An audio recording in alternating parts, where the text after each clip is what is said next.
ॐ सहना भवतु सहनौ भुनक्तु सह वीर्यङ्करवावहै तेजस्विनावधीतमस्तु मा विद्विषावहै। ॐ शान्ति शान्ति शान्तिः। हरिः ॐ श्रीगुरुभ्यो नमः।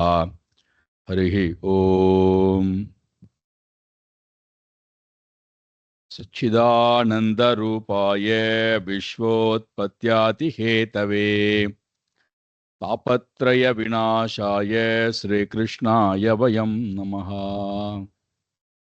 जन्माद्यस्य यतोऽन्वयात् इतरतश्चार्तेष्वभिज्ञस्वराट् तेने ब्रह्म हृदाय आदिकवये मुह्यन्ति यत्सूरये तेजो वारिमृदां यथा विनिमयो यत्र त्रिसर्गो मृषा धाम्ना स्वेन सदा निरस्तकुहकम् सत्यं परं धीमहि।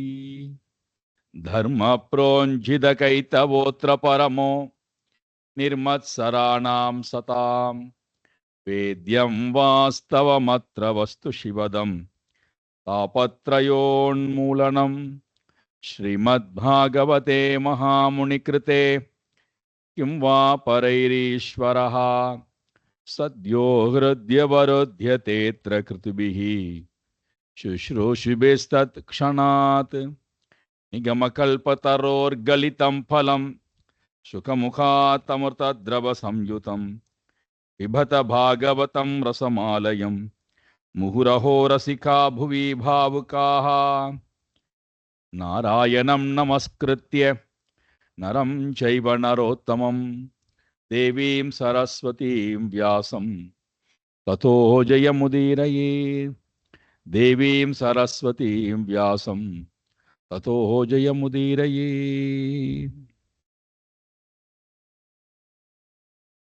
அவதூத கீதா. அவதூதருக்கும் யமதர்மராஜாவிற்கும் இடையிலே ஒரு அழகான சம்வாதம். 24 குருவை நமக்கு அறிமுகப்படுத்தினார்கள். பஞ்சபூதங்கள், சூரியன், யானை, மான், மலைப்பாம்பு, பாம்பு வர்க்கங்கள், தேனீக்கள், தேனை எடுப்பவன், பானம் செய்யக்கூடியவன், விலை மாதியாக இருக்கக்கூடிய பெண், இப்படி 24 குரு எனக்கு இவர்களெல்லாம் என்னென்ன விஷயத்தை கற்றுக் கொடுத்திருக்கிறார்கள். நோக்கம் என்ன? இதெல்லாம் தெரிந்து கொள்வதனுடைய நோக்கம் என்ன? என் சொரூபத்தை நோக்கி நான் திரும்புவது, அதுதான் அடிப்படை நோக்கம்.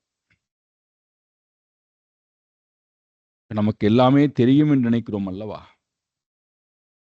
அதிலிருந்து தெரிந்து கொள்ள வேண்டிய ஒன்று இருக்கிறது. அதுதான் என்னுடைய சொரூபம்.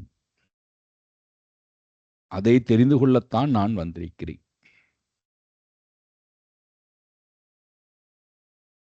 அதற்குத்தான் எனக்கு வழிகாட்டக்கூடியதாக வேதங்களும் உபனிஷதங்களும் இருக்கிறது. வேற எதுக்கும் இல்லை. நம்மை மிரட்டுவதற்காகவோ, நம்மை பயமுறுத்தி இந்த உலகத்திலேயே அடிமைப்படுத்தி வைப்பதற்காகவோ அல்ல. அந்த வகையில இந்த 11வது ஸ்கந்தம் முக்திஹி என்று சொல்லக்கூடிய தலைப்பிலே அமைகின்ற காரணத்தினாலே வேதாந்தத்தினுடைய என்னென்னலாம் கேள்விகள் உண்டோ அத்தனையும் உத்தவரால் கிருஷ்ணனிடம் கேட்கப்படுகிறது. எல்லா கேள்விகளுக்கும் பகவான் உத்தவருக்கு பதில் கொடுத்து கொண்டே வருகிறார். நீங்கள் கேட்கலாம், உத்தவருக்கு தெரியாதா என்ன? உத்தவர் நமக்காக கேட்கிறார். நமக்கு என்னென்னலாம் சந்தேகங்கள் இருக்குமோ அத்தனை சந்தேகமும் அவரால் கேட்கப்படுகிறது. உத்தவ கீதை என்பது பாகவதத்துல ரொம்ப சிரேஷ்டம். இந்த உத்தவ கீதையிலே நிறைய கேள்விகள், நமக்கு என்னென்னலாம் கேள்விகள் இருக்கும். சாதுர்வர்ணியத்தை பற்றி, ஆசிரம தர்மத்தை பற்றி, என்னென்னலாம் கேள்விகள் இருக்கும். சாதனங்களை பற்றி, சாத்தியத்தை பற்றி, என்னென்னலாம் கேள்விகள் இருக்குமோ. அதுல உத்தவர் கிருஷ்ணனிடத்திலே போய் ஒரு அழகான கேள்வியை கேட்கிறார். இந்த கேள்வி நம்முடைய மனதிலும் எப்பொழுதும் எழுந்திருக்க வேண்டும். அப்படி எழவில்லை என்றால் இங்கே இந்த கேள்வியானது கேட்கப்படுகிறது. நம்மை சிந்திக்க தூண்டுகிறார் உத்தவர் இந்த கேள்வியின் மூலமாக. என்ன கேள்வி? வாருங்கள், கேள்வியை படிப்போம். அதற்கு இறைவன் என்ன பதில் கொடுக்கின்றான்? வதந்தி கிருஷ்ண ஸ்ரேயாம்சி பகூனி பிரம்மவாதினஹ தேஷாம் விகல்ப பிராதானி உத்தாஹோ ஏக முக்கியதா.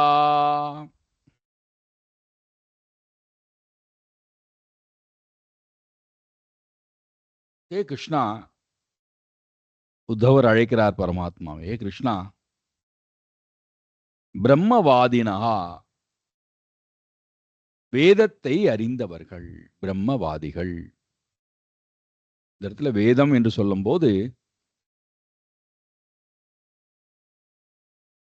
வேதத்தினுடைய கர்மகாண்டத்தை அதிகமாக அறிந்து கொண்டு விட்டு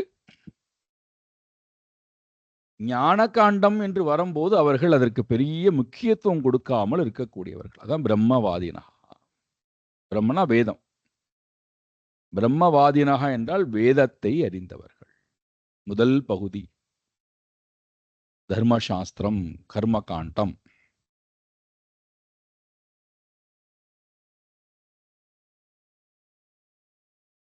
அவர்களுக்கு வேதத்துல அந்த முதல் பகுதியில நிறைய விஷயங்கள் சொல்லப்பட்டு அதை பிடித்துக்கொண்டு அவர்கள் வாதம் செய்கிறார்கள். என்ன வாதம் செய்கிறார்களாம்? பிரம்மவாதினஹா பகூனி ஸ்ரேயாம்சி சந்தி. பிரம்மத்தை அடைவதற்கு, இறைவனை அடைவதற்கு, ஸ்ரேயாம்சி இறைவனை அடைவதற்கு, பிரம்மனை அடைவதற்கு சாதனங்களாக பகுனி சாதனானி சந்தி, நிறைய சாதனங்கள் இருக்கின்றன. ஒவ்வொருவரும் ஒவ்வொரு விதமான சாதனங்களை வதந்தி கூறுகிறார்கள். படித்திருக்க வேண்டும், வேதங்களை முறையாக படித்திருக்க வேண்டும், அதை தன்னுடைய வாழ்க்கையிலே அனுஷ்டானம் செய்யக்கூடியவர்களாக இருக்க வேண்டும். அப்பதான் சொல்ல முடியும். அப்போ ஒவ்வொரு வேதத்தை அறிந்தவர்களும் சொல்லுகிறார்கள், ஸ்ரேயாம்சி மோக்ஷ சாதனங்கள் பகூனி பலவற்றை, ஒவ்வொருவரும் ஒவ்வொரு விதமான சாதனங்களை வதந்தி கூறுகிறார். என்றால் என்ன அர்த்தம்? எங்களை போட்டு குழப்புகிறார்கள் அர்த்தம். இதுதான் சிறந்த சாதனம் அப்படின்னு ஒருத்தட்ட போனா ஒருத்தர் சொல்றார், இன்னொரு சொல்றார் இல்லை இதுதான் சிறந்த சாதனம். அப்ப நமக்கு குழப்பம் வருகிறது. இதை பின்பற்றுவதா அதை பின்பற்றுவதா, எந்த சாதனம் சிறந்த சாதனம்? இவர்களுக்குள்ளேயே அடித்துக் கொள்கிறார்களே, நம்மை வேற போட்டு குழப்புகிறார்களே. இப்ப நாம் எந்த சாதனத்தை எடுத்துக்கொள்வது? இவர் கேட்கிறார், பிரம்மவாதினஹா பகூனி ஸ்ரேயாம்சி வதந்தி தேஷாம், அந்த ஸ்ரேயாம்சி தேஷாம் ஸ்ரேயாம்சி, அந்த சாதனங்களில், பகூனி சாதனானி, அந்த விதவிதமான சாதனங்கள் வேதங்களில் சொல்லப்பட்டிருக்கல்லவா, அந்த விதவிதமான சாதனங்களிலே விகல்ப பிராதானி. விகல்பமாக இருக்கக்கூடியது. அவைகள் வேறுபாடு உடையதா அல்லது பிராதானியம், இதுதான் பிராதானியம், இதுதான் முக்கியமானது, இது மட்டும்தான் செய்யப்பட வேண்டும், தனித்தனியாக செய்யப்பட வேண்டுமா அல்லது இதுதான் முக்கியமான சாதனமா அல்லது ஏக முக்கியதா அல்லது ஒன்றே ஒன்று மட்டும் முக்கியமானதாக இருக்கின்றதா, தனித்தனியா ஒவ்வொன்றையும் செய்ய வேண்டுமா அல்லது ஒரே ஒரு சாதனத்தை மட்டும் பின்பற்ற வேண்டுமா, எதை நாங்கள் பின்பற்ற வேண்டும் எங்களுக்கு தெரியவில்லை, ஒரே குழப்பமாக இருக்கிறது.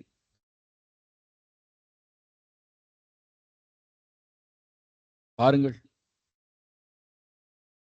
ஒரு ஒரு இலக்கை அடைவதற்கு இதுதான் இலக்கு அப்படின்னு நான் சொல்லிட்டா, அந்த இலக்கை அடைவதற்கு ஒவ்வொருவரும் ஒவ்வொரு விதமான வழிமுறையை காமித்தால் எதை நான் பின்பற்றுவது, இதுதான் முக்கியமான வழின்னு ஒருத்தர் சொல்றார், இல்ல இல்ல இது எல்லாமே சேர்ந்ததும் செய்யப்பட வேண்டியதுன்னு ஒருத்தர் சொல்றார்.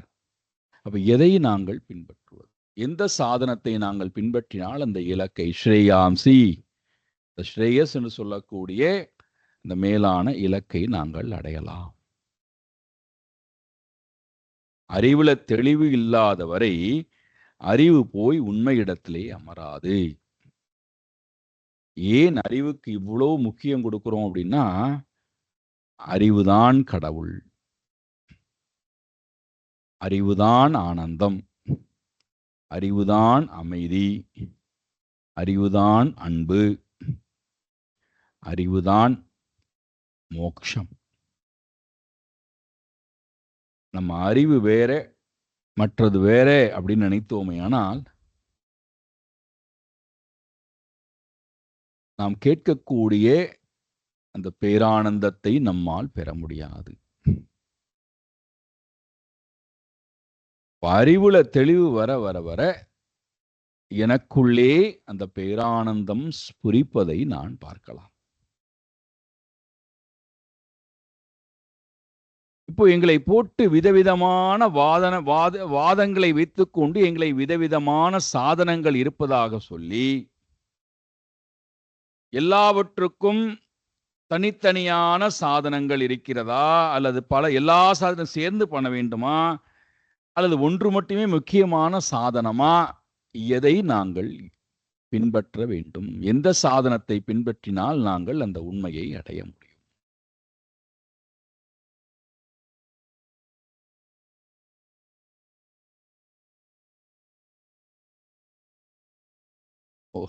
பாருங்களேன், சாதாரணமாவே ஒரு வியாதிக்கு இதுதான் மருந்து அப்படின்னு ஒருத்தர் சொல்லிட்டா ருசிப்போம், நம்ம பின்பற்றி கொண்டு போயிடலாம்.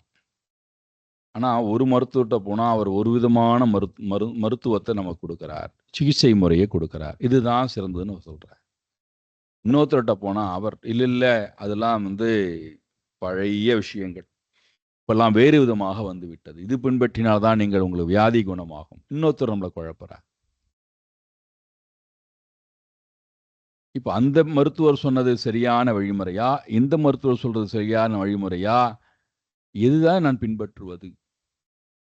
அப்போ நமக்கு பெரும் குழப்பம் ஏற்பட்டு முதல்ல எந்த வழிமுறையை பின்பற்ற வேண்டுங்கிற முடிவெடுப்பதிலேயே குழப்பம் இருந்தால் அப்புறம் எங்க நாம அந்த சிகிச்சையை ஆரம்பிக்க போகின்றோம், இலக்கை அடைய போயிருப்போம், வியாதியே குணமாக அப்படியே உட்காந்துருப்போம். எனக்கு தெளிவு கிடைக்கட்டும், அப்புறம் நான் முடிவெடுக்கிறேன்.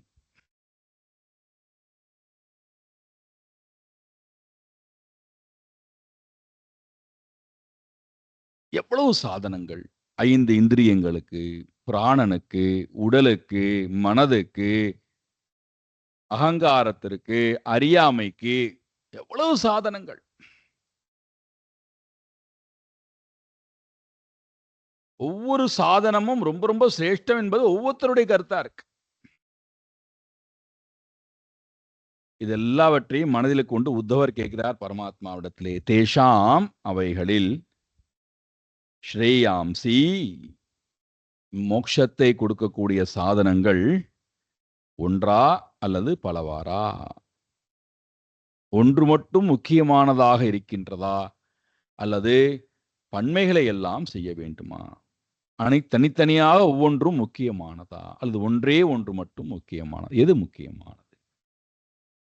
பவதோதாஹிருத ஸ்வாமின் பக்தியோகோ நபேக்ஷிதா நிரஸ்ய சர்வத சங்கம் ஏன த்வய்யாபிஷேன்மனஹ. ஓ சுவாமின் கிருஷ்ணா, சர்வதா சங்கம், முக்கியமான ஒரு விஷயத்தை இங்க கேட்கிறார்.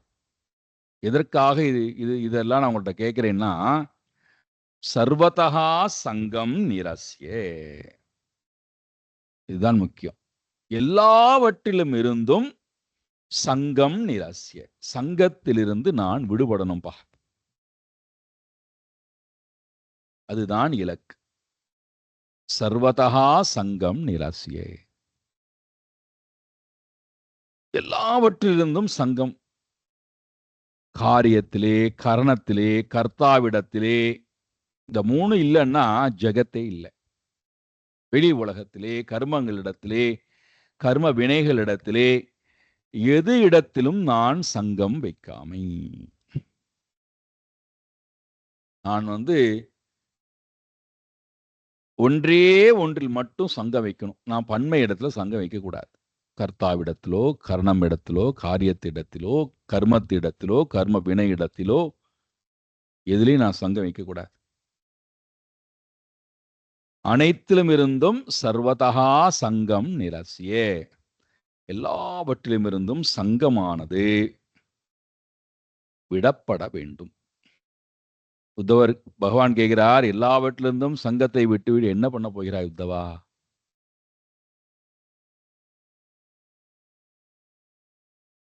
உத்தவர் சொல்றார், ஏன த்வயி மனஹா ஆபிஷேத், எதனால்,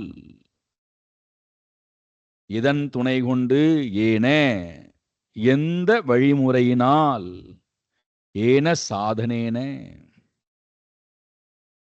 எந்த சாதனத்தை நான் பின்பற்றுவதினால்,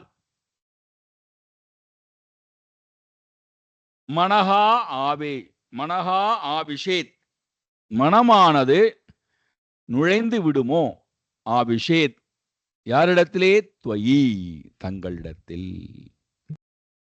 எதனால், இதன் துணை கொண்டு, எந்த சாதனத்தை பின்பற்றுவதினால் மனமானது உங்களிடத்திலே முழுமையாக நுழைந்து விடுமோ.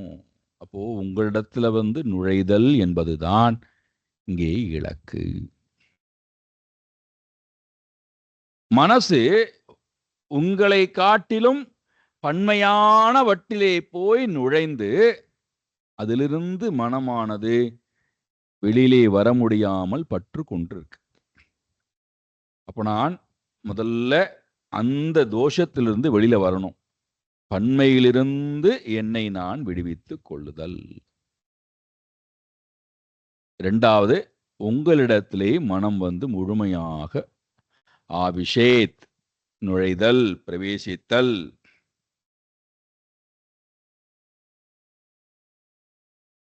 இது தங்களால் உபதேசிக்கப்பட்ட சாதனமும் கூட. அது என்ன சாதனம்? பலவற்றிலிருந்து, சங்கத்திலிருந்து விடுபட்ட மனம் உங்களிடத்திலே நுழைய வேண்டும். எதன் துணை கொண்டு நுழைவது? எந்த சாதனத்தின் துணை கொண்டு நுழைவது? நீங்களே அந்த சாதனத்தை சொல்லியிருக்கிறீர்கள். அனபேட்சிதா பக்தி யோகா, எதையுமே எதிர்பாராமல், அபேக்ஷா, அனபேக்ஷா, எதிர்பார்த்த, பல அபேக்ஷா, எந்த பலனையும் எதிர்பாராதவனாய், அனபேக்ஷா, மனமானது எந்த பலனையும் யாரிடத்திலுமிருந்தும் எதிர்பார்ப்பது இல்லை. இது ஒரு பெரிய ஒரு ரகசியம். இது நம்ம சந்தோஷமா, சாதாரணமான உலகத்திலே நாம் சந்தோஷமா வாழணும்னு நான் சொன்னா கூட, இந்த அனபேக்ஷ பாவம் இருக்கு பாருங்கள், அது மட்டும் வந்துட்டா போதும். நீங்கள் அது அது வர ஆரம்பிச்சிருச்சுன்னா, நம்முடைய மனசை நீங்க உற்று நோக்கணும். பயம் இருக்காது, கவலை இருக்காது, துன்பம் இருக்காது, சோர்வு இருக்காது, குழப்பம் இருக்காது. எப்பொழுதுடானா, காரியம் ஆரம்பிப்பதற்கு முன்பும் சரி, காரியம் நடந்து கொண்டிருக்கும் போதும் சரி, காரியம் பாதியிலே நின்றாலும் சரி, அல்லது துவங்குவதற்கு முன்பாகவே நின்று போனாலும் சரி, அல்லது துவங்கி பாதியிலே அழிந்து போனாலும் சரி, அல்லது கடைசியில நிறைவு பெற்று எல்லா பலனும் கிடைத்தாலும் சரி, நீங்க மனசை வந்து பார்த்தீங்கன்னா, மனசு ஒரே மாதிரி இருக்கும். இந்த அனபேக்ஷ பாவம் இருந்தால். எப்பொழுது நான் பலனிடத்திலே போய் அது வந்து எந்த பலனாக இருக்கலாம். நான் வந்து எனக்காக கேட்கலையே, சமூகத்துக்காக தானே கேட்கிறேன். இப்படி நடந்து விட்டால் என்ன பண்ணுவது? எனக்காக கேட்டாலும் சரி, சமூகத்துக்காக கேட்டாலும் சரி, யாருக்காகவும் அனபேக்ஷா, எந்த பலனிடத்திலும் அபேக்ஷாபாவம், விருப்பம் இல்லாமை. அதான் அனபேக்ஷ பாவம். மனதுல எப்பொழுது பலனை பற்றின அந்த அபேக்ஷாபாவம், அனபேக்ஷாபாவம் வந்து விட்டதோ, எது கொடுக்கிறது அந்த அனபேக்ஷ பாவத்தை?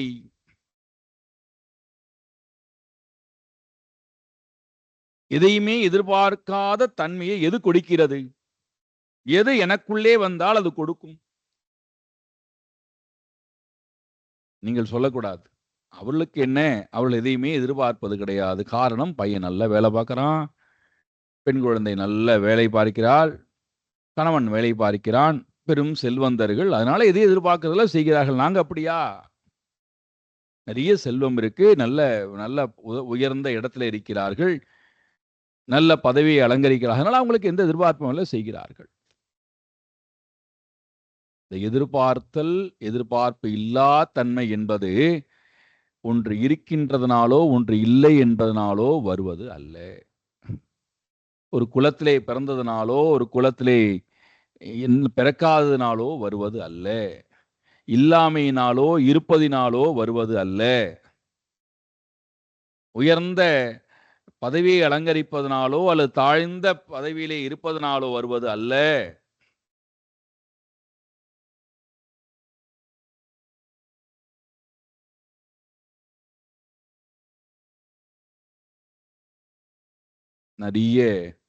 நிறைய சம்பவங்கள் நீங்க பார்த்தீர்கள் என்றால் 63 நாயன்மார்கள்ல பாதி நாயன்மார்களுக்கு இந்த பாவம், அனபேக்ஷ பாவம்.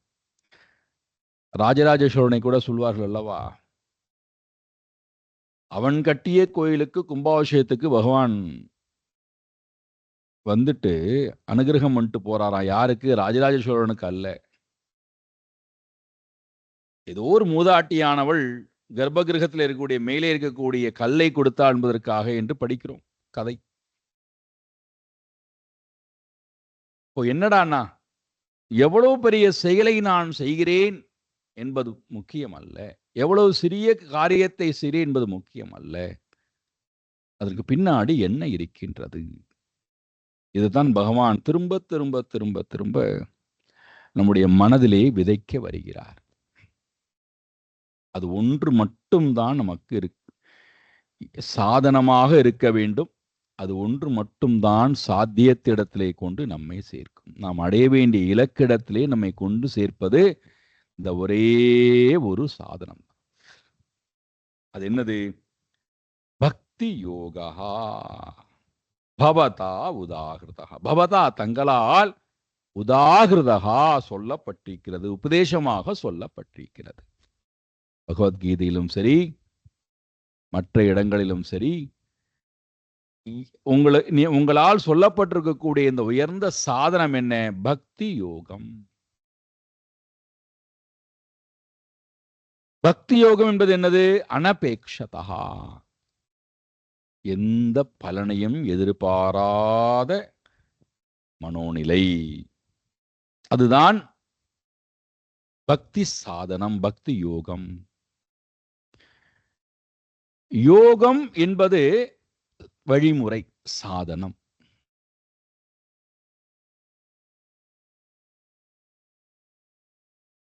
யோகம் அதுவே சாத்தியமாகவும் இருக்கு. யோகம் என்பது அடைதல், ஒன்றுதல், கூடுதல், இணைதல், சேருதல், முயற்சி எடுத்தல். பக்தி என்பது சாதனம். சாதனத்தின் மூலமாக சாத்தியமாக இருக்கின்ற பகவானிடத்திலே போய் ஒன்றுதல் என்பது இங்கே யோகமாக இருக்கிறது.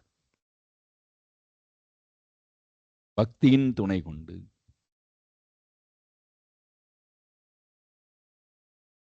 யோகம் என்கின்ற இறைவனை, ஜீவன் பரமாத்மாவை போய் ஒன்றுதல், அடைதல், கூடுதல் என்பது இங்கே பக்தி யோகம் என்று சொல்லப்படுகிறது. அப்ப நீங்க தான் சொல்லியிருக்கிறீர்கள், அனபேக்ஷிதா பக்தி யோகா, எந்த எதிர்பார்ப்பும் இல்லாத, எந்த பலனையும் விரும்பாத பக்தி யோகம் என்று சொல்லக்கூடிய சாதனம் ஒன்றினாலேயே எல்லா பற்றுதலிலிருந்தும் விடுபட்டு உய்ய முடியும் என்பது உங்களுடைய கருத்து.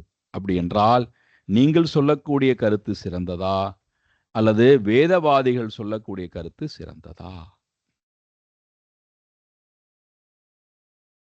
இங்கதான் குழப்பம் வருது. பகவான் ஒண்ணு சொல்றார், அப்ப பகவானுடைய வாக்கு சிரேஷ்டமான வாக்கா, அதை பின்பற்றணுமா?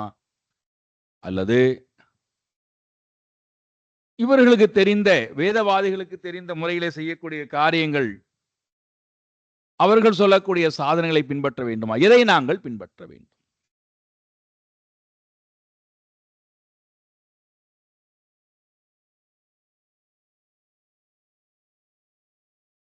இதுல தெளிவு இருந்தா தான்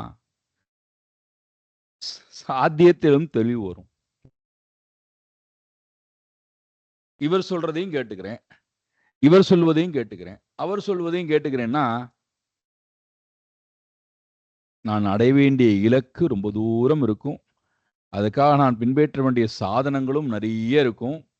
அப்போ நாம் என்ன பண்ணணும்னா, ஒரு குறிப்பிட்ட காலத்துக்கு பிறகு எல்லாத்தையும் நான் பின்பற்றிட்டேன், ஆனா எதுலையுமே எனக்கு மன நிறைவு இல்லை, வெறுப்பு தான் வந்து விட்டது, அவநம்பிக்கை தான் வந்து விட்டது, சோர்வு வந்து விட்டது, போரும்னு தோணி விட்டது, எதையுமே பண்ணாமல் இப்ப சும்மா தான் இருக்கேன்.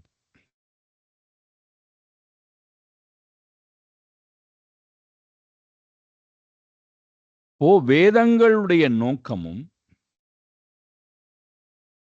பகவானுடைய உபதேசமும்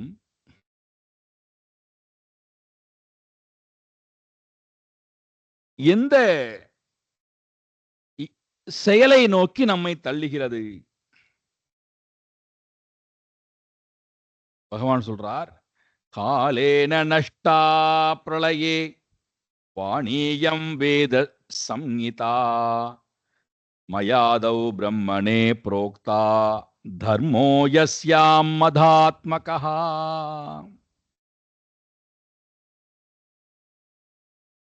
வேதங்கள் பிறந்ததனுடைய நோக்கமே, வேதமானது பிறந்து வந்ததனுடைய நோக்கமே மது ஆத்மகா தர்மஹா.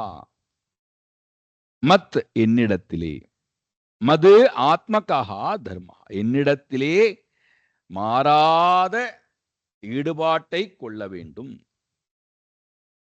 என்னிடத்திலே மனதை முழுமையாக செலுத்தும்படி செய்ய வைக்க வேண்டும் என்பதுதான் பரமோ தர்மஹா, மேலான தர்மம். அதுதான் வேதங்களில் கூறப்பட்டுள்ளது. வேதத்தினுடைய சாரம் என்ன அப்படின்னு கேட்டா பரமாத்மா தான். நீங்க வேதத்தை முழுக்க பொழிந்தீர்கள் என்றால் சாரம் என்ன? பரமாத்மா. வேதம் என்பது என்னது? 2 பகுதின்னு பார்த்தோம். ஒன்று தர்மத்தை நமக்கு உபதேசம் செய்யக்கூடிய பகுதி, மற்றொன்று எல்லா தர்மத்திலிருந்தும் விடுபட்டு தர்மியை அடைதல் எப்படி என்பதை பற்றி சொல்லக்கூடிய பகுதி. 2 பகுதி தான். ஒன்று தர்மத்தை பின்பற்றுவது, மற்றொன்று எல்லா தர்மத்திலிருந்தும் விடுபட்டு தர்மியை அடைவது எப்படி. அவ்வளவுதானே? உங்களுக்கு இது ரொம்ப சுலபமா புரிய வைக்கணும்னா,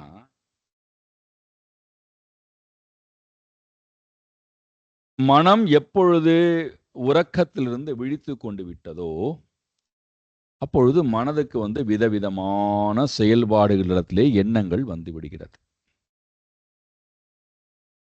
நான் இந்த வீட்டை சேர்ந்தவன், நான் இந்த குலத்தை சேர்ந்தவன், நான் இந்த ஜாதியை சேர்ந்தவன், நான் இந்த சமூகத்தை சேர்ந்தவன், நான் இந்த தர்மத்துடன் கூடியவன், நான் ஒரு அப்பா, நான் ஒரு அம்மா, நான் ஒரு பையன், நான் ஒரு மருமகன், நான் ஒரு மாப்பிள்ளை, இப்படி விதவிதமான தர்மங்கள் இருக்கு இல்லையா?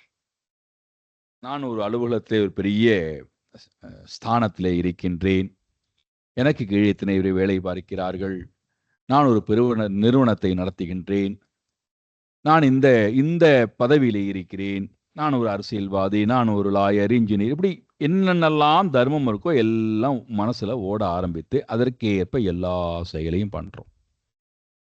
இது தர்மான்னு சொல்றோம். நான் கடைபிடிக்க வேண்டிய தர்மங்கள். இப்போ இதெல்லாம் பண்ணும்போதே நம்ம என்ன கேட்கிறோம்டான்னா, நான் இதெல்லாம் பண்ணிட்டேன், ஆனா என்னோட நான் இருக்கவே முடியலையே.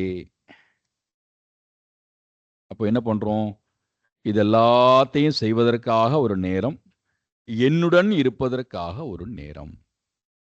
அந்த என்னுடன் நான் இருப்பதற்காக உண்டான நேரம் தான் இப்ப நமக்கு தெரிந்தது ஆழ்ந்த உறக்கம். 8 மணி நேரம் என்பது எல்லாவற்றையும் உதறி தள்ளிவிட்டு நம்முடன் நாம் இருக்கக்கூடிய நிலை. மீதி 16 மணி நேரம் மற்றவர்களுக்காக இருக்கக்கூடிய நிலை. இப்போ மற்றவர்களுக்காக இருக்கும் போதும் நான் எனக்கு அதுல சந்தோஷம் கிடைக்குமான்னு தான் கேட்கிறேன். அம்மாவுக்கு செய்கிறேனே சந்தோஷம் கிடைக்கலையே, அப்பாவுக்கு செய்கிறேனே சந்தோஷம் கிடைக்கலையே, மனைவிக்கு செய்கிறேனே சந்தோஷம் கிடைக்கலையே, குழந்தைகளுக்கு செய்கிறேனே சந்தோஷம் கிடைக்கலையே, இவ்வளவு சம்பாதிக்கிறேனே சந்தோஷம் இல்லையே. அப்போ நம்முடைய எல்லா செயல்பாட்டினுடைய நகர்வுகளும் எதை நோக்கி போகிறது என்றால் இன்பத்தை. சாரம். நீங்க எல்லா செயல்பாட்டையும் செஞ்சுட்டு கடைசியில எங்க வந்து நிற்கிறோம்? நான் எல்லாம் செஞ்சுட்டேன், ஆனா எனக்கு எதுலையுமே மனநிறைவு இல்லை, அமைதி இல்லை. அப்போ நம்ம என்ன பண்றோம்? இதெல்லாத்தையும் விட்டுட்டு அமைதியான இடத்துக்கு போறோம், ஆழ்ந்த உறக்கத்துக்கு போய் அமைதியை தேடுறோம், ஆனந்தத்தை தேடுறோம். இந்த ரெண்டும் தான் அன்றாட வாழ்க்கையில பார்க்கிறோம் என்றால் வேதமும் அதைத்தான் சொல்லுகிறது. நாம் செய்ய வேண்டிய, ஆற்ற வேண்டிய கடமைகளின் மூலமாக நமக்கு சந்தோஷம் வருவது. மற்றொன்று, எல்லா கர்மத்தையும் விட்டு எப்படி தூங்கப் போகிறோமோ அதே மாதிரி எல்லா தர்மத்தையும் விட்டு என்னுடன் நான் இருக்கின்ற இடம், அதுதான் மோக்ஷம், ஜீவ பிரம்ம ஐக்கிய நிலை. அதை பற்றி பேசக்கூடியதுதான் வேதத்தினுடைய 2 பகுதிகள். அப்போ நீங்க 2 வகையிலுமே சாரம் என்னது? 2 வகையிலுமே சாரம் என்னதுன்னா, அழியாத மாறாத ஆனந்தத்தை பெறுதல் என்பதுதான். இதை நாம் பிறந்து வரும்போதே வேதங்களும் பிறந்து வந்துவிட்டு நமக்கு வழிகாட்டுவதற்காக இந்த வேத மாதா என்ன பண்ணுகிறாள்? உபதேசம் செய்ய ஆரம்பிக்கிறார். ஒவ்வொருத்தருக்கா உபதேசம் பண்ற. அந்த உபதேசமானது படிப்படியாக காலத்தினுடைய அந்த வீரியத்தின் காரணத்தினாலே நஷ்டஹா பவதி, நஷ்டம் அடைந்து கொண்டே போகிறார். நான், என்னுடைய பையன், பையனுக்கு பையன், அவனுடைய பையன் அப்படின்னு போகும்போது நான் எந்த அளவுக்கு அந்த வேதத்தை புரிந்து கொண்டேனோ அதுல ஒரு சிறு துகளை என் பையனுக்கு கொடுக்கிறேன். அவன் அதுல என்ன புரிந்து கொண்டானோ அதுல ஒரு சிறு துகள் கூட இல்லை. அதை தன்னுடைய பையனுக்கு கொடுக்க முயற்சி எடுக்கிறான். அப்போ என்ன ஆகுண்டான்னா, இந்த பெரும் ஞானம் அதனுடைய வீரியம் என்ன ஆகிறது? பவதா காலேன நஷ்டகா. காலம் நெடிது வர வர வர வர மக்களுடைய புரிதல், மக்களுடைய விருப்பு வெறுப்பு, மக்களுடைய சிந்திக்கக்கூடிய ஆற்றல், செயல்படுத்தக்கூடிய தன்மை, இதனுடைய தன்மையினாலே அந்த அந்த வேதத்தினுடைய அந்த அந்த புரிதல், எதற்காக அது இருக்கிறது என்கின்ற அந்த தெளிவு இல்லா தன்மை, அது மெதுவாக மெதுவாக மக்களுடைய பயன்பாட்டிலிருந்து குறைந்து கொண்டே போய், வீரியம் குறைந்து கொண்டே போய், ஒரு காலத்திலே இப்படி ஒன்று இருக்கின்றது, இதை பின்பற்றித்தான் வாழ வேண்டுங்கிற அறிவு கூட இல்லாமல் போய் விடுகிறோம். பாருங்களேன், இப்போ என்னுடைய தலைமுறைன்னு எடுத்துக்கொள்ளுங்களேன். என்னுடைய தலைமுறை வழிகாட்டக்கூடிய என்னுடைய தகப்பனுக்கு அவர் தகப்பன் வழி காமிச்சிருப்பார், இதுதான் குலதெய்வம் அப்படின்னு சொல்லிட்டு.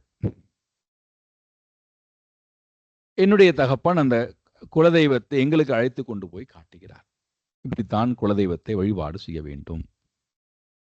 அப்ப என்னுடைய மனசுல புரிகிறது, ஓ இதுதான் நம் வழிபாடு செய்ய வேண்டிய குல தர்மம் போல இருக்கிறது, குல தெய்வம் போல இருக்கிறது.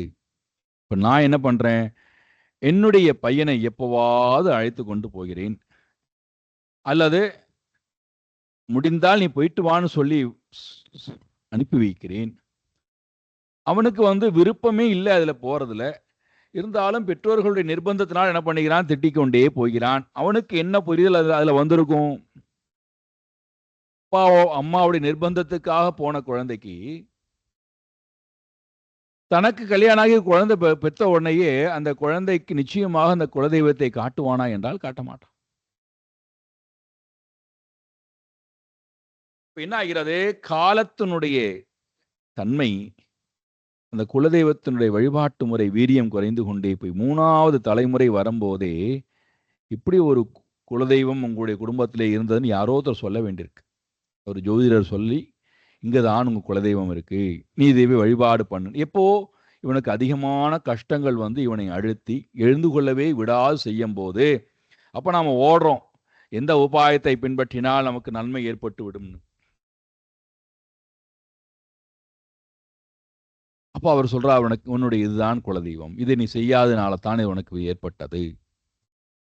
அப்போ வேதங்களானது நமக்கு ஏதோ ஒரு சாதனத்தை கொடுத்து சாத்தியத்தை அடைய காமித்தது என்றால் நாம் என்ன செஞ்சிட்டோமா? பகவான் சொல்றார், ஏவம் பிரகிருதி வைசித்ரியாத் வித்யந்தே மதயோ நிருணாம் பாரம்பர்யேன கேஷாஞ்சித் பாஷாண்ட மதயோ பரே. விதவிதமான பிரகிருதி வைசித்ரியாத், விதவிதமான பிரகிருதி என்றால் வாசனா, விதவிதமான வாசனையினுடைய விசேஷ தன்மையினாலே ஒவ்வொருத்தருக்கும் ஒவ்வொரு விதமான வாசனைகள் மனதிலே அதனுடைய தோஷத்தின் காரணத்தினால என்ன ஆயிடுத்தான்? கேஷாம் சித் நிருணாம், சில மனிதர்களுடைய புத்தியானது, மதயா புத்தியானது பாரம்பரியேன வித்யந்தே, அந்த பாரம்பரியமாக பரம்பரையாக வாழ்ந்து கொண்டிருந்திருக்கக்கூடிய வாழ்க்கை முறையிலிருந்து அவர்கள் பேதத்தை அடைந்து விடுகிறார்கள். அவர்களுக்கு அதில் விருப்பம் இல்லை. பல காரணங்கள் இருக்கலாம், ஒவ்வொருத்தருக்கும் ஒவ்வொரு காரணங்கள் இருக்கலாம். வாசனையின் காரணத்தினால இவருடைய புத்தியானது பேதத்தன்மையை அடைந்து விடும். கவனக்குறைவின் காரணத்தினாலே இருக்கலாம், இயலாமையினாலே இருக்கலாம், மறதியினாலே இருக்கலாம், விருப்பு வெறுப்பினாலே இருக்கலாம், அகங்காரத்தினாலே இருக்கலாம், சுயநலத்தினாலே இருக்கலாம். நிறைய காரணங்கள். ஏன் என்னுடைய பாரம்பரியத்தை விட்டாய்? அதனுடைய சிறப்பு தெரியாமை, அறியாமை. என்னுடைய பாரம்பரியத்தை விட்டாய்? என் அப்பா எனக்கு சொல்லியே கொடுக்கல. ஏன் பாரம்பரியத்தை விட்டாய்? எனக்கு அதுல விருப்பமே இல்லை. ஏன் பாரம்பரியத்தை விட்டாய்? நேரமே இல்லை. ஏன் பாரம்பரியத்தை விட்டால்? என்னுடைய மனைவிக்கு அது பிடிக்கல, என் கணவனுக்கு அது பிடிக்கல. ஏன் பாரம்பரியத்தை விட்டாய்? எல்லோரும் பின்பற்றி என்ன கண்டது இந்த உலகத்துல? எல்லோரும் கஷ்டம்தானே படுகிறார்கள், நான் மட்டும் எதுக்கு பண்ணணும்? ஏன் பாரம்பரியத்தை விட்டாய்? நாங்கெல்லாம் வெளிநாட்டுக்கு போயிட்டோம், அதனால எங்களுக்கு இதுலலாம் நாட்டமே இல்லை.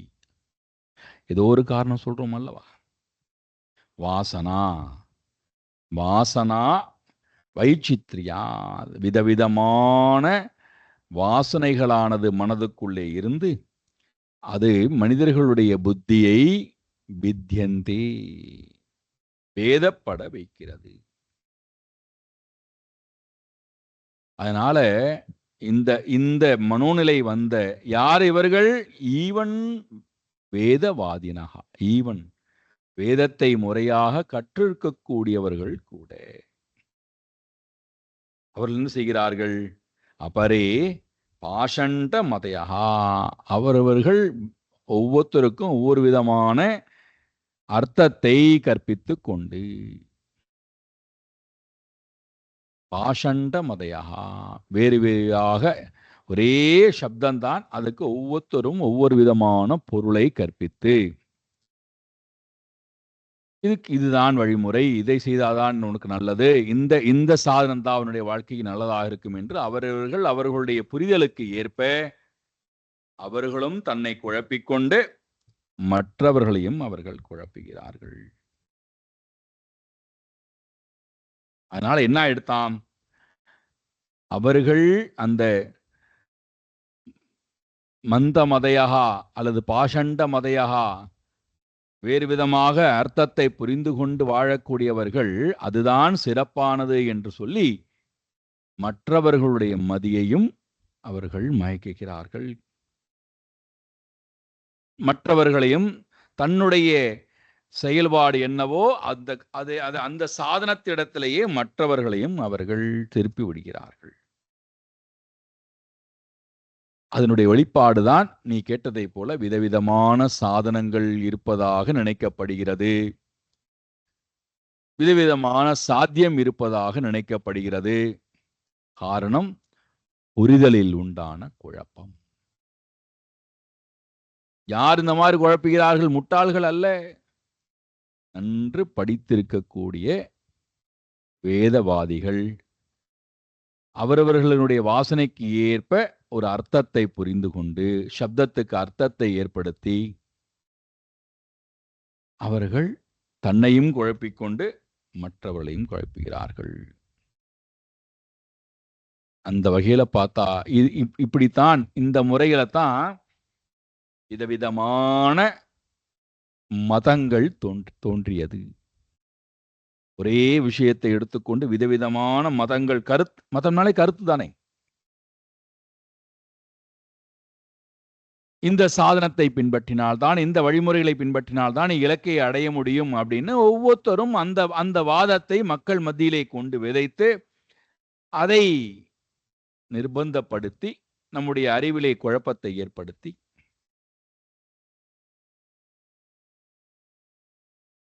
இலக்கையை அடைய முடியாத அளவு நம்ம எப்பொழுதுமே பந்தத்திலேயே வைத்திருக்கக்கூடிய தன்மை. அதுல ஒவ்வொருத்தரும் ஒன்று சொல்கிறார்கள், கர்மத்தை செய்வதே வாழ்க்கையின் என்ன கர்மம்? நித்திய நைமித்திக கர்மம் செய்வதுதான் தர்மம். அதை தவிர பெருசு ஒன்றுமே கிடையாது. அதுதான் இருப்பதிலேயே சிரேஷ்டமான புருஷார்த்தம்.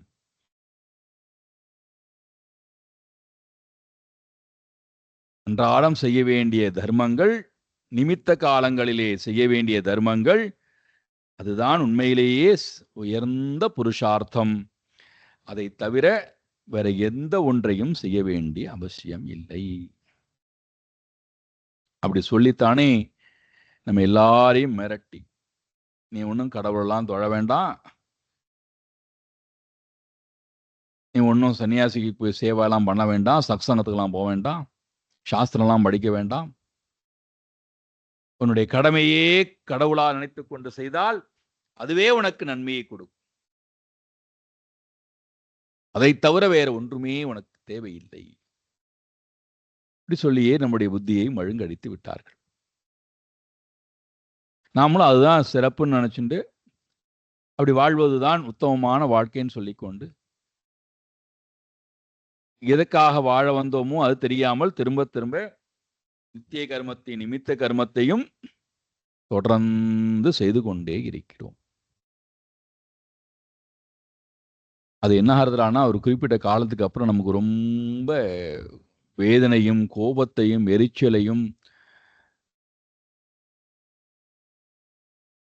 மனதுல சதா ஒரு குரோத பாவத்தையும் குடிக்கிறது.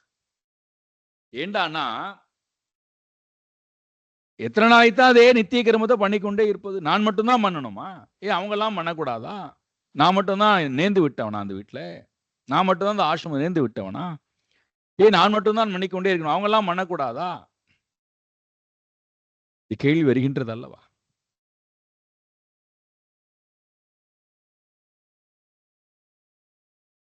பையன் சும்மா இருக்கும்போது அப்பாவுக்கு கோபமா வருது. நான் மட்டும்தான் அந்த வீட்டுல உழைக்கணுமா? நீ உழைக்க கூடாதா?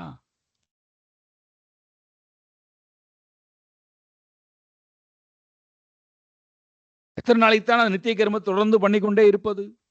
நிமித்த கர்மத்தை எத்தனை நாளைக்கு தான் பண்ணுவது? பின்னாடியே ஒரு கேள்வி இருக்கின்றதை எப்போதுமே மறந்துடுறோம். யாரு உன்னை செய்ய சொன்னாயா? யாராவது உன்னை செய்ய சொன்னாங்களா? உன்னை நிர்பந்தப்படுத்தினார்களா? இந்த கேள்வி வருகின்றதா இல்லையா?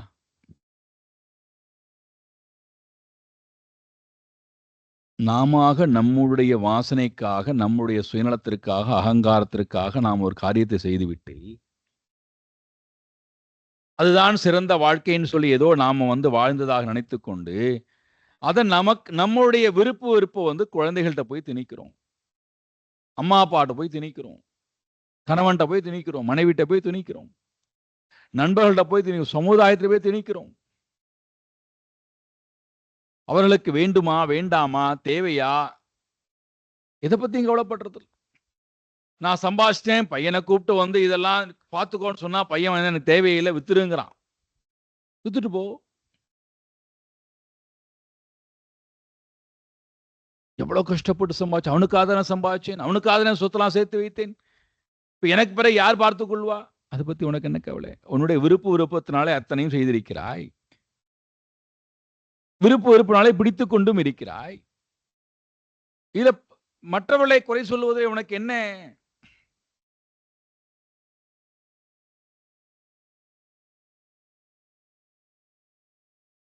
நம்ம இதான் அந்த மாதிரி ஒவ்வொரு சிறு வேதங்கள்ல சொல்லப்பட்டிருக்கூடிய கர்மத்தை, நித்திய கர்மத்தை செய்யவில்லை என்றால் நீ இதாயிருவா, நிமித்த கர்மத்தை செய்யவில்லை என்று சொன்னால் உனக்கு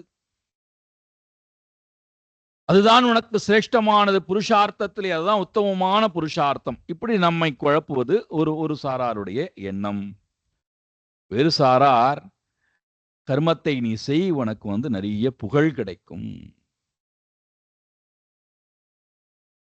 இந்த கர்மத்தை பண்ணா உனக்கு இவ்வளவு புகழ் கிடைக்கும், ஆகையினாலே நீ கர்மத்தை நிறைய யசஹா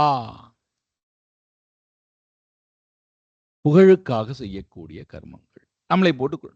இந்த உலகத்துல வாழ்ந்தால் தோன்றினில் புகழோடு தோன்றுதல், அத்தனில் தோன்றனில் தோன்றாமை நன்று. அடைமுட்டாளே, யாரு யார புகழ்வது? நினைத்து கற்பனை பண்ணி பார்த்தீங்கன்னா, சிந்தித்து பார்த்தீங்கன்னா வேடிக்கையா இருக்கும். புகழுக்காக நான் ஒரு காரியத்தை பண்றேன் அப்படின்னா என்ன போல ஒரு ஒரு ஒரு மூடன் உலகத்துல யாராவது உண்டா?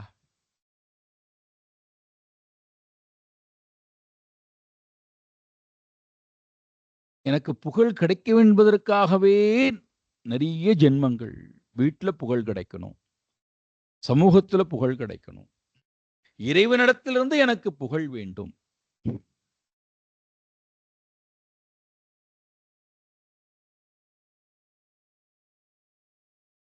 ஒரு செயல் பிறப்பதே, கவனமா இருக்கணும், ஒரு செயல் பிறப்பதே அறியாமையிலிருந்து தான் பிறக்கிறது.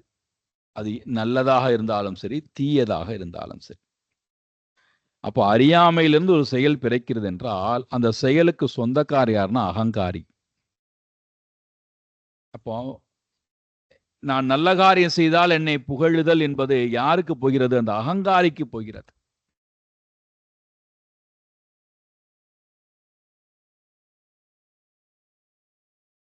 என்னை நிந்தித்தல் என்பதும் அந்த அகங்காரிக்கு போகிறது. அப்போ அகங்காரி என்பவன் அஞ்ஞானத்திலிருந்து வந்தவன் என்றால், அப்போ புகழுதலும் இகழுதலும் யாருக்கு போகிறது? அப்ப என்னை கொண்டு போய் இந்த புகழும் இகழும் எங்கே கொண்டு தள்ளுகிறது? அஞ்ஞானத்திலேயே என்னை வைத்திருக்கிறது. என்னை ஒரு நாளும் ஞானத்துக்கு அழைத்து கொண்டு போகாது.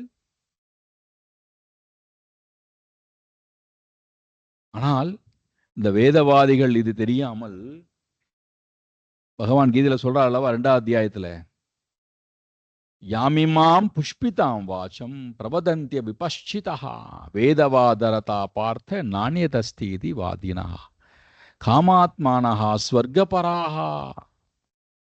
உனக்கு இவ்வளவு சொர்க்கம் கிடைக்கும், உனக்கு அந்த புகழ் கிடைக்கும், இந்த புகழ் கிடைக்கும், உன்னை எல்லோரும் வந்து உன்னை புஷ்ப விமானத்தில் எடுத்துக்கொண்டு போவார்கள். எதற்கு? இந்த கிராமங்கள்லாம் பார்த்தீங்கன்னா விழாக்கள், கொடை விழான்னு சொல்லுவார்கள், கோயில் கொடை விழா. அதுல வந்து நல்ல ஆடு என்பது உணவுக்காகவே வளர்க்கப்படுகிறது.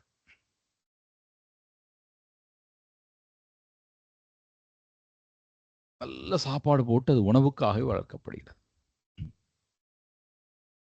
இந்த ஆட்டுக்கிடாவை ஆத்தங்கரையிலே போய் குளிப்பாட்டி அதற்கு நல்ல ஆடை உடுத்தி, புத்தாடை உடுத்தி, மாலை போட்டு அதுக்கு அவ்வளவு மரியாதை செய்து அழைத்து கொண்டு வரும், மேலதாளத்தோடு அழைத்து கொண்டு வருவார்கள். இந்த ஆடு நினைக்கிறது, ஆஹா நமக்கு இவ்வளவு மரியாதையான். அது கோயில் வாசல வந்ததுக்கு பிறகு அதுக்கு ஒரு சிறப்பு எல்லாம் செஞ்சு முடிச்சதுக்கு பிறகு அடுத்த நிமிடம் அதனுடைய உயிர் போக போகிறது என்பது கூட அதுக்கு தெரியாது. அதே போல நம்மை கர்மத்திலேயே தூண்டி விட்டு செயல் செய்து விட்டு நம்முடைய வாழ்க்கையிலே நம்மை எழுந்து கொள்ளவே விடாமல், மேலான இலக்கை நோக்கி போகவே விடாமல்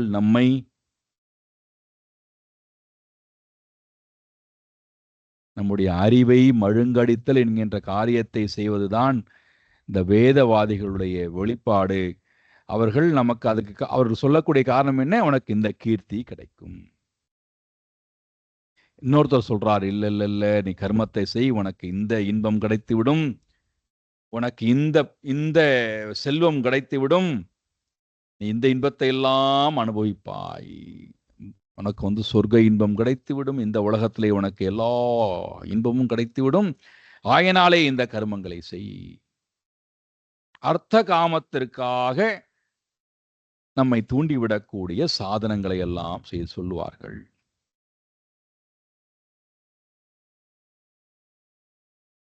இப்படி ஒவ்வொருத்தரும் அவரவர்களுக்கு தெரிந்த, அவர்கள் சப்தத்தை எடுத்து அதனுடைய அர்த்தத்தை புரிந்து கொண்ட வழிமுறையிலே நம்ம எப்படியெல்லாம் குழப்ப முடியுமோ. ஒரு சாரார் ஐஸ்வர்யம்தான் சிறந்தது, அதற்காகத்தான் நீ வாழ வந்திருக்கிறாய். இன்னும் சொல்றா, இல்ல இல்ல இல்ல நித்திய நிமித்த கர்மங்களை எல்லாம் செய்வதையெல்லாம் சத்தியத்தை பின்பற்றுவதற்காக, தர்ம வாழ்க்கை வாழ்வதற்காக, இந்திரியங்களை கட்டுப்படுத்துவதற்காக, மனதை அமைதிப்படுத்துவதற்காக.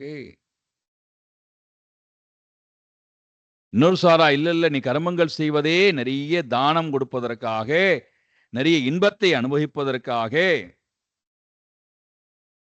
ஒரு சாரா சொல்லி, இல்ல இல்ல யாகங்கள் செய்வதுதான் சிரேஷ்டம், தவம் ஏற்றுவதுதான் சிரேஷ்டம், தானம் கொடுப்பதுதான் சிரேஷ்டம், விரதங்கள் இருப்பதுதான் சிரேஷ்டம், நியமங்களை கடைபிடிப்பதுதான் சிரேஷ்டம். இப்படி அவரவர்களுக்கு தோணுகின்ற முறையிலே நம்மை போட்டு குழப்பி எடுத்து நம்மை உயரவே விடாமல் செய்யக்கூடிய காரியங்களை அவர்கள் செய்கிறார்கள். இவ்வளவு காரியங்களும் நாம செய்கிறோமே, இது கடைசியில் என்ன பண்ணுகின்றது? அபேக்ஷா, பல அபேக்ஷா, பலனை எதிர்பார்த்து தானே இந்த காரியங்கள் எல்லாம் பண்றோம். பல அனபேக்ஷா இல்லையே, பல அபேக்ஷா. ஒவ்வொரு காரியமும் பலனுக்காக பிறந்தவை, பலனை எதிர்பார்த்து பிறந்தவை. பலனை எதிர்பார்த்து பிறந்த கர்மங்கள் அத்தனையும் நம்மை மீண்டும் கர்மத்தில் தானே கொண்டு தள்ளும், கர்ம வினையில் தானே கொண்டு தள்ளும். அப்போ கர்மம் துவங்குதலும் கர்மம் முடிதலும் மீண்டும் கர்மம் பிறத்தலும் ஆத்யந்தவந்தஹா துக்கோஹோ தர்மஹா. ஆத்யந்தவந்த, ஆதியிலிருந்து அந்தம் வரைக்கும் அது கடைசியில துக்கத்தையே தன்னுடைய சொரூபமாக கொண்டவை, துக்கத்தையே பலனாக கொண்டவை. துவங்கும் போது சந்தோஷமா இருக்கிற மாதிரி இருக்கும், ஆனால் கடைசியிலே முடிவிலே அது துக்கத்தை மட்டுமே கொடுக்கிறது. எது? பல அபேக்ஷா, பலனை வேண்டி செய்யக்கூடிய விதவிதமான சாதனங்கள்.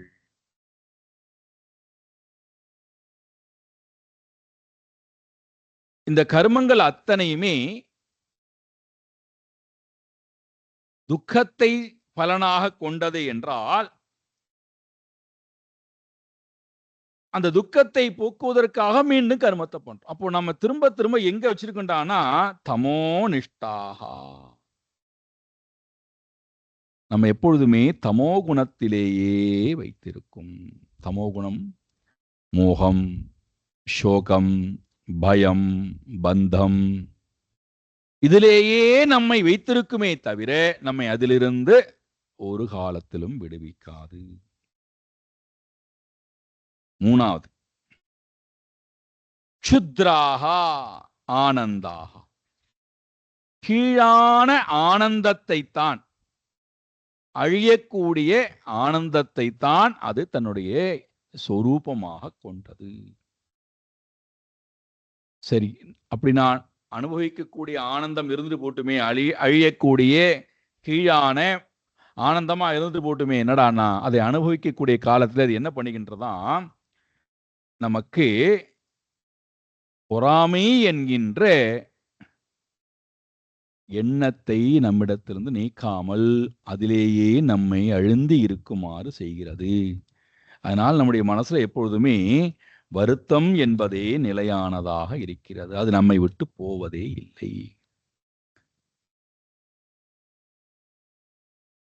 அதனால இதிலிருந்து நான் விடுபடணும்னா என்ன செய்யணும்? ஒரு அழகான சாதனம் பகவானுடைய வாக்கிலிருந்து வருகிறது. என்ன சாதனம்? சாயங்காலம் பார்ப்போம். ஓம் பூர்ணமதః பூர்ணமிதம் பூர்ணாத் பூர்ணமுதச்யதே பூர்ணஸ்ய பூர்ணமாதாய பூர்ணமேவாவசிஷ்யதே.